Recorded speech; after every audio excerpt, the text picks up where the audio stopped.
Hi everyone, and welcome back to my channel where we discuss all things property investing in the UK, from the coalface.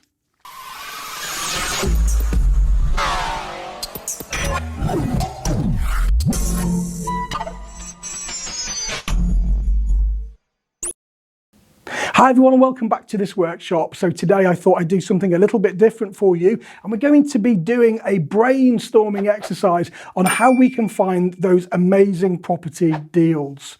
Now, I think as a mentor, the biggest or one of the biggest problems that my students face is finding those great deals, because I would prefer that my students just get one really good deal a year than 5 really bad ones. But how do you find those good deals? What do they even look like? Well, a deal for you might be very different than a deal for me. So personally, what I look for is something that I can maybe refinance all of my money back out of on the other side. So that means buying either below market value or buying below market value and being able to add value on the other side, or a mixture of both. Because if we can do that, it means that we can buy, refurbish, refinance, and then move on to the next deal using the same pot of cash. And that's called momentum investing. It's a really good strategy to build your portfolio with the same pot of money.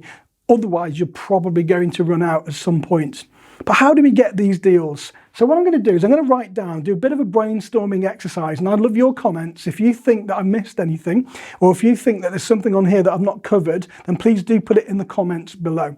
So what do we do? So these are my top 10, because there probably are more, but the top 10 best ways of finding deals in my experience are: number 1,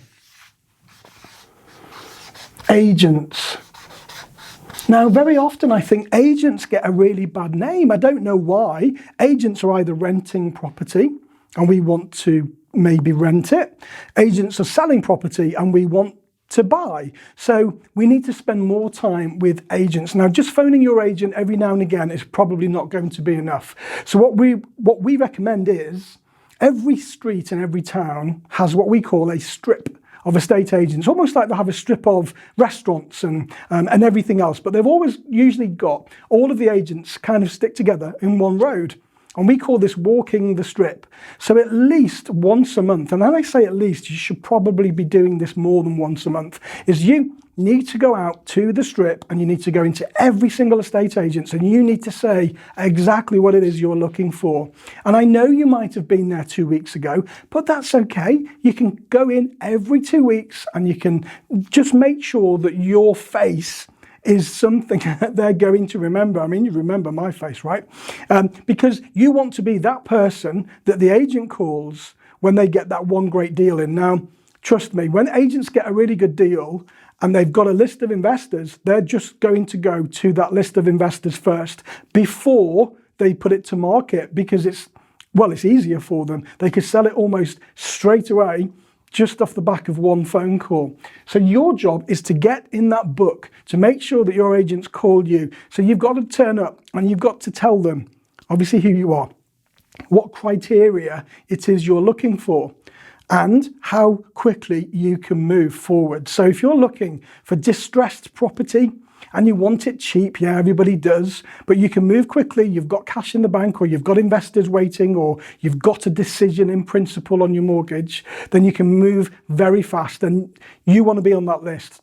Now, I can tell you, so last Thursday, we had a phone call at about 2:30 in the office next door, and the phone call went something like this. Oh, hi, it's Dave from the estate agents. I've just had a call from a vendor. He's putting his property on the market. He'll take 120 for a quick sale. It's worth 150. Are you interested? Let me know now, because if you're not, I've got somebody else in mind.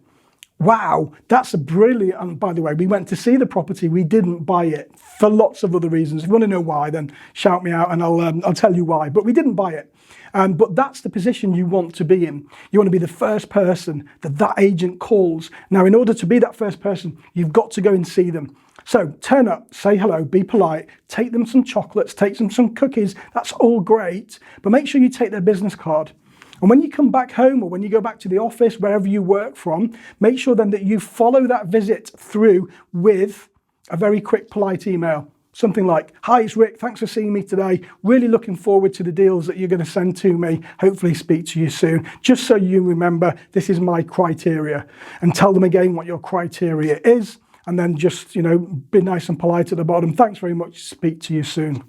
Tick. So that's agents, folks. That is your job, to get in front of the agents. It's really important. Number 2, what else is on our list? Let's have a think about the more traditional ways of buying property. So we can have a look at Rightmove and Zoopla. Now, we've found some really good deals on Rightmove and Zoopla over the years. They're not to a penny. They are very infrequent, but they do come about. And the only way you're going to find them is by setting some alerts on Rightmove and Zoopla. So each platform allows you to put your criteria in, and then you can set an alert when something drops in like that. And then you'll get an email to say, "Property's just, arrived, click on the link," then it will take you to the link.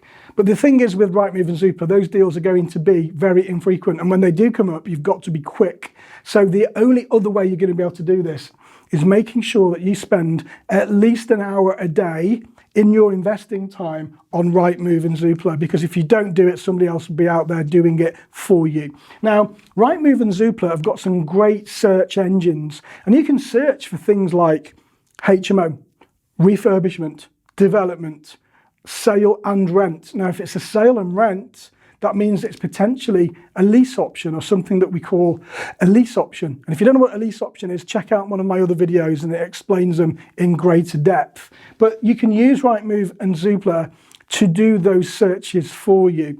The problem being that I find with Rightmove and Zoopla, the properties aren't necessarily below market value. I had a look at some today, and one of them said 6-bedroom house for sale, 200 and something thousand. So I look at the floor plans, and it's actually a 3-bedroom house, and they've put a bed in the living room, the dining room, and they've made another little annex at the back, which was the toilet and the wash house, and they've put a bed in there. So it's actually a 3-bedroom house. It's not a 6-bedroom house. So you have to be careful of whether Rightmove and Zoopla or the agents that are advertising it on Rightmove and Zoopla are pricing this as a 6-bed house when in fact it's only a 3-bed house. So you can get some good deals on Rightmove and Zoopla. It is part of the arsenal, and it's important that you keep it as part of the jigsaw. So when we do deal sourcing and we look for those property deals, it's not about doing just one of these, it's about collectively doing all of them. And if you put all of the pieces of the jigsaw together, then you'll get that whole picture at the end. So these are some of the tools, and you have to just pick your tool bag up and choose which one you want to use at any one particular time. But it's important that you do a mixture of all of them. Okay, tick. What's next? Number 3. So if we're on the internet type search engines, we've also got Gumtree. Now, Gumtree is another great resource that I think is underused. So if you go onto gumtree.com, is it? I don't know, .com.co.uk, Gumtree, we know what Gumtree is. And if you search for properties to rent or properties for sale, and then you can then make that even more of a defined or refined search by clicking on private landlords or private sellers, then you'll get a result that will give you X amount of properties that are for sale or for rent by private landlords. What do? You simply call them and you say, "Hey, I saw your advert. I'm looking to buy, or I'm looking to do rent to rent," or, we don't say rent to them, by the way, but are you interested? Shall we have a chat, etc. So have a look at Gumtree. It's a great resource, as is Facebook Marketplace. So Facebook Marketplace is the same. So you'd go onto Facebook Marketplace, search for properties to rent, and then break it down into private landlords and pick the phone up or direct message them. Now, don't forget, folks, that sometimes people aren't interested in your strategy. And if you're doing rent to rent, then sometimes people might not want to get involved in rent to rent. I would never use the terminology rent to rent when I'm discussing a deal with somebody, but very often people do. Now, Gumtree, one of our students only a couple of weeks ago did exactly this, and he's just secured a lease option through Gumtree by doing exactly this. So Gumtree and Facebook Marketplace. Okay, 2 really good ways of sourcing property. What's the next one? Number 5. This is huge. Networking. Now this is massive, and I was quite surprised because in my Facebook group, which is called the HMO and Property Community Group, folks, if you're not familiar with that, it's on Facebook. There's 16,000 active landlords in that group. It's massive. So somebody last week in my group said, you know, you don't need to go networking, just go out there and do it on your own. I totally disagree with that. I'm really sorry if you're watching, the person that posted that, but networking is so important in everything that we do, both in life, yeah, and in business. Now, if you look at networking, actually, when you're out there enjoying yourself with your friends at the pub, or if you're out for a meal with colleagues, it's networking. It's the same thing. Networking in business is so powerful. So if you don't go to a networking meeting, go onto Google and type in networking meetings in your area and just see what comes back. Some of them are free, some you have to pay for, but no matter what you do, just make sure you do something, because we've built the back of our business purely on networking. We've had our building team, our mortgage advisors, our solicitors, our tax advisors, our joint venture partners, our building team, you name it. It's all come from the back of our network, all of it. Every last little bit. If I'd have done this on my own, well, I wouldn't have done it on my own. I would have maybe got 1 or 2 houses. That would have been it. But I started to go networking, started to build my community, and very quickly then the business starts to come in. So please start going to networking meetings. If you don't, then please start. And if you already do, can you comment below and let me know which networking meetings you go to and which ones that you would recommend, because I'm always on the lookout for some great networking meetings. And it's a great shout out as well to those people that are involved in those networking meetings. So that's networking, number 5. This leads me on very nicely, let's just give that a tick, to number 6. Social media. Well, guess what? This is social media, isn't it? YouTube is actually apparently the second biggest search engine in the whole of the world. So social media. Are you on social media? Well, obviously you're on YouTube if you're watching this, but do you have any other social media accounts? Now, what have we got to choose from? Facebook. We've got Instagram, we've got LinkedIn, we've got Twitter, and we've probably got the new one that's coming up now, but more for kids really, is TikTok. So let's look at the ones that we think are the most fundamental tools that we use when it comes to finding deals. Facebook is probably number 1. LinkedIn is probably number 2. Now, they're both very different, but very similar, you know, in a kind of a paradoxical manner. Because Facebook apparently now is for old people. Now, that's what somebody said to me the other day. Facebook is for old people. Can you hear the sirens? It's supposed to be a soundproof room. Facebook is apparently for old people, but hey, what? I'm old. I'm hanging out on Facebook. But Facebook is so powerful. Now, there's a 2-pronged effect here, because you are what Google says you are. And if you're looking for joint venture partners, or if you're looking to do a deal with somebody off the back of one of your marketing campaigns, then probably one of the first things that they are going to do is Google search you. Now, if you've got no presence on social media or Google, nothing comes back, it might not, but it might be the tipping point for them to say, well, I'm not sure you're credible. So therefore, I'm going to move on to somebody else that I've seen on Google. Let's talk about Facebook first. If you have an open profile, then that will be Google searchable. So if you've got a Facebook page and you're typing in content on a daily basis, don't worry about people not following you, because it's not just about that. And I know it's quite lonely and you're typing in every day and it's like, no one's following me back and no one's giving me any comments and no one's interacting with me. That's okay. It's not just about that. It's about what people see when they Google search you. So if you are putting articles in your Facebook page every single day, at least once a day, and then somebody comes along and Google searches you in a month's time, all of those articles will come up and they will think, wow, this is awesome. This person knows what they're talking about. This person's active. They're out there. They clearly know property. And then that's going to put you on a higher pedestal than people that aren't. So don't think that posting on social media on your own page is just about building that community. It is, but it's not solely just about building that community. It's about being recognizable on social media and building your community at the same time. Now, the cream on the cake will come when people do start to follow you and that community grows as well, that's even better. That's 100%. But start to post on social media, start to build your own page. Now, there are great groups out there. There are some awesome property forums out there, but start with the end in mind.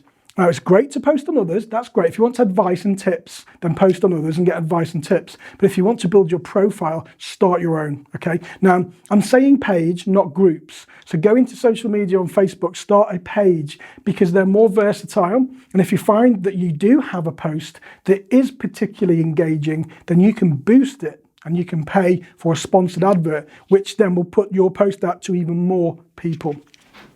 Social media, Facebook. Now, what else did I say on social media? LinkedIn is pretty much the same. It's probably a little bit more corporate than Facebook, and it's probably wider reaching than Facebook. But all you need to do is take your post from your page, copy it, and put it into LinkedIn, and just repurpose that same post. It's really powerful, folks. So that's a tick for social media.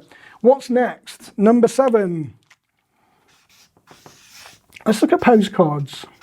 PC, postcards. Do postcards still work?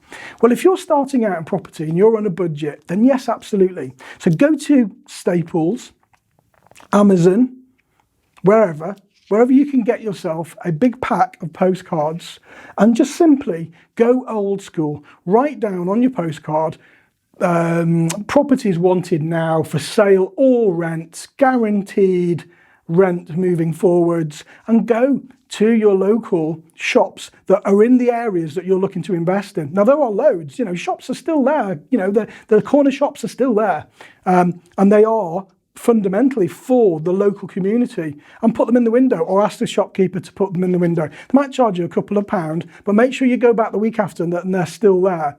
And it's going to be very, very low cost marketing. And don't forget, folks, it's about doing all of this, not about just doing one of them. And if that just costs you a tenner, then it's worth every penny. It's part of your business, part of your marketing campaign. So I'm going to put a tick on there. What's next? Number 8. Direct to vendor letters. D2V letters. Now, there are loads of people that think that these have had their day. Loads of people saying that everyone's doing it and they're boring, just go in the bin, blah, blah, blah, blah, blah. Okay. Now, we're in the market right now. We've got students out there right now. One of my students has just literally got his 8th deal in the last 6 months by using direct to vendor letters. So those people that tell me it doesn't work, I've got 100 people that say it does. So what do direct to vendor letters mean? Well, this is a very targeted marketing strategy where you will write directly to somebody that already owns perhaps a HMO from the landlord list. Now, this is public information. You can get hold of the landlord list. If you want to know how, put it in the comments and I'll tell you the legislation. I'm going to say it now because it's quite complex, but if you want to know how, comment below. And I'll tell you what the legislation is that states that the councils have to give you this list, okay?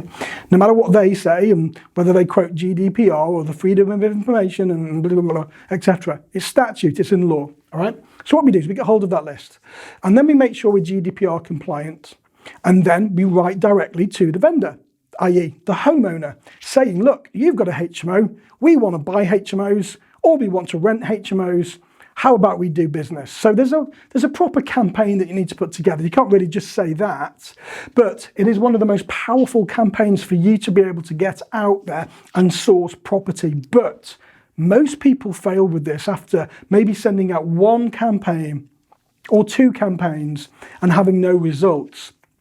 That's not surprising because it's all about building relationships and you've got to be consistent. And it's like almost, if you're looking, if you're courting somebody, you have to go through a certain process to build that level of trust. It's a relationship here that we're trying to establish. So you need to make sure that you are consistent with the marketing that you do. It's really, really important. So don't just give up after 1, 2, or 3. You've got to keep going until you get to where you want to be.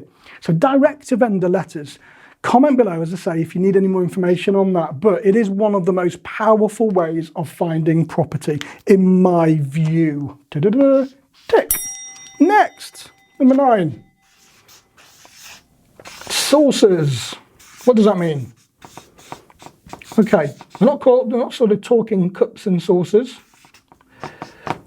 Deal sources.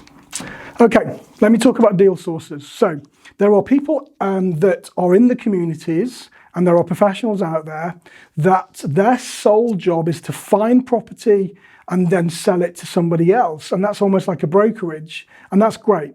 However, it doesn't always work for everybody. So there are a lot of deal sources out there that will approach you, or if you ask to go on their list, then they will put you on their list and they will go out and do all the hard work for you. i.e. they'll find property off market, they'll secure it off market, they'll get it at a good deal and they sell it to you for a fee. That's fine. But you've got to make sure that these deals are within your investing criteria. What's that? Well, you must have an investing criteria. If you don't have one, then you need one. What does that mean? What return on investment are you looking for? What's your ROI? Can you see that? Question mark. Now, we work on 15% minimum. If we get our money back out, then that's infinite.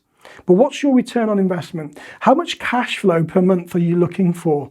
We look for a minimum, folks, a minimum of £500 because we know that is easy. We can do much better than that. And are we going to get our money back out on the other side? So effectively that 15% will then turn into an infinite return on investment. Is the property suitable for its purpose? So if you're looking for HMOs, is the property going to lend itself to HMO in the future, or is it already HMO? Are the minimum room size requirements met within the property?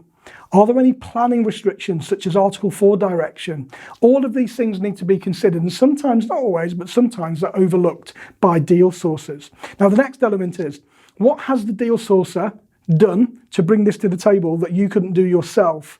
Now, if they've just gone onto Rightmove and they're just sending a Rightmove link out and charging for it, that's not a source deal, folks. You could do that yourself.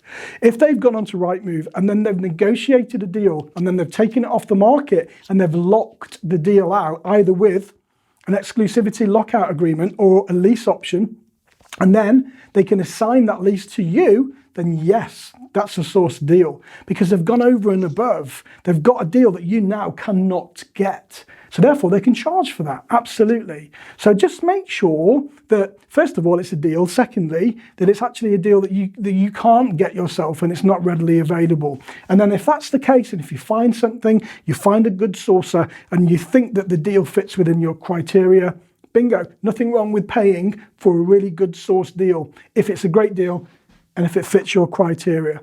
Okay, and then finally, folks, oh, by the way, if you want any deal sourcer recommendations from people that I've worked with and I can recommend, then please do comment and I will let you know and I'll reply to you, okay? Number 10, can you see this? It's right at the bottom of the page. Guess what? Sometimes the things we are looking for are right in front of us. Can you see that? I don't even know if you can see it. Friends and family. What does that mean? Sometimes the things that we are looking for are so close that we don't go there. So things like finance, certainly, with friends and family, but sometimes friends and family, they've got their own networks and they are involved with people that potentially might be struggling to sell their property. Now, I met some great contacts. This sounds awful, but a very good friend of mine, Michael Calisperis, hi Michael if you're watching, in the playground of my daughter's school, because Michael's daughter went there, they're in the same year. I got talking to Michael in the playground, we got talking together, and then all of a sudden then Michael comes into my community, I go into his, and the networking starts and things start to happen. And Michael's a really good friend of mine now. But then Michael goes on and does the same thing and gets deals by telling other people what he's doing, by making sure that every time he's at a social function, he tells his friends and his family what he's doing. When they say, what do you do? So, well, I'm actually in property. As soon as you say that you are in property, people are interested. They say, oh, what does that mean? Well, I actually help people with their property problems. Oh, I've got a friend down the road that's trying to sell their property because they've just got divorced and they're finding it really hard. Oh, maybe you could give them my card. Do you understand what I mean, folks? Tell everybody what you do, starting with your friends and family, because you'd be really surprised that very often, there are things right in front of you that you just don't see. So that's my top 10 for deal sourcing. Let me give that a tick. I didn't tick it. Tick, tick. Okay, so agents, number 1. Number 2, Rightmove and Zoopla. This is in no particular order, by the way. Remember that when I say this is all part of your toolkit, and you've got to consider all of this, okay? So number 1, agents. Number 2, Rightmove and Zoopla. Number 3, Gumtree. Number 4, Facebook. Number 5, networking. Number 6, social media. Number 7, PC, postcards. Number 8, direct-to-vendor letters. Number 9, sources. And number 10, friends and family. If I had to grade these in order of what I think is the most effective, here's what I'm going to do for you. I'm going to do it, but this is just my opinion, okay? Number 1, networking. Number 1. Number 2, direct-to-vendor letters. Number 3, friends and family, and telling everybody what you do. Number 4, agents has got to be joint number 1, Agent, I have to put that with number 1. That's a joint. So number 4, I'm going to go Rightmove and Zoopla. Number 5, Gumtree. Number 6, Facebook. Joint number 1, social media. I've got 3 ones because these are so important. Postcards, probably number 10 at the bottom of the list. And sources, for me, I don't use them personally, but if you're time restricted and you're not comfortable with all of this, then sources has to sit up there at probably number 3. Have I missed anything? I don't think I have, folks. That's what we do. This is how we source deals. This is current, this is now. And we know that all these methods are proven because it's how we built our portfolio and how our students are building their portfolios moving forwards. If you like my workshops, please hit that subscribe button and click on the like button and do everything else you need to do to make sure that you get notified for all of our future workshops. Thank you for watching, folks. See you on the next one.